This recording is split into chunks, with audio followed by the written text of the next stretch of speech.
Zohar Yomi, the daily reading of the Zohar, passages of the Zohar read from the weekly Parsha. This is the last passage of the Zohar for Parshas Vayechi, which was read today. And this is the Sonsino edition of the Zohar. Sonsino.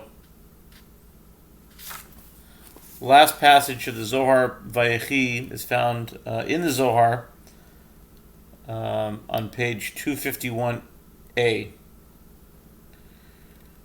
Rabbi Abba asked, "What was the embalming of Jacob?" He said to him, "Go and ask a physician." It says, "And Joseph commanded his servants, the physicians, to embalm his father, and the physicians embalmed Israel." Apparently, this embalming was like that of any other person. It cannot have been on account of the journey to Canaan, because Joseph also was embalmed, and yet he was not taken out of the country. The real reason was that it was the custom to embalm kings in order to preserve their bodies. They were embalmed with a very special oil mixed with spices.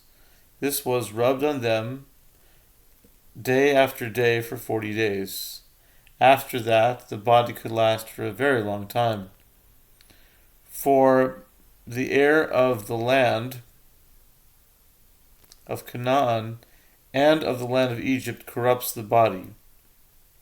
251a. Okay, so I guess we were on 250b before this. Okay, 251a. For more rapidly than that of any other country. Hence, they do this to preserve the body, embalming it within and without. They place the oil on the navel, and it enters into the body and draws out the inside, and thus preserves it inside and outside. It was fitting that Jacob's body should be so preserved, since he was the body of the patriarchs. Similarly, Joseph, who was an emblem of the body, was preserved both in body and soul. In body, as it says, "And they embalmed him," in soul, as it is written, "And he was put in a coffin in Egypt." The word Vayesem, "and he was put," is spelled with two yuds, one of them to indicate an ark above, which is called the Ark of the Covenant, which Joseph inherited because he kept the covenant.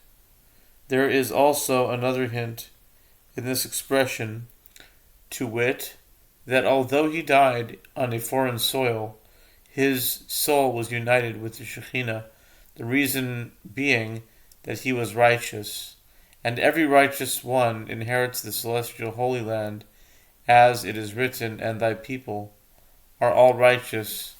They shall forever inherit the land, the branch of my planting, the work of my hands, that I may be glorified."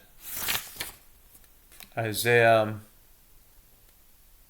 60:21.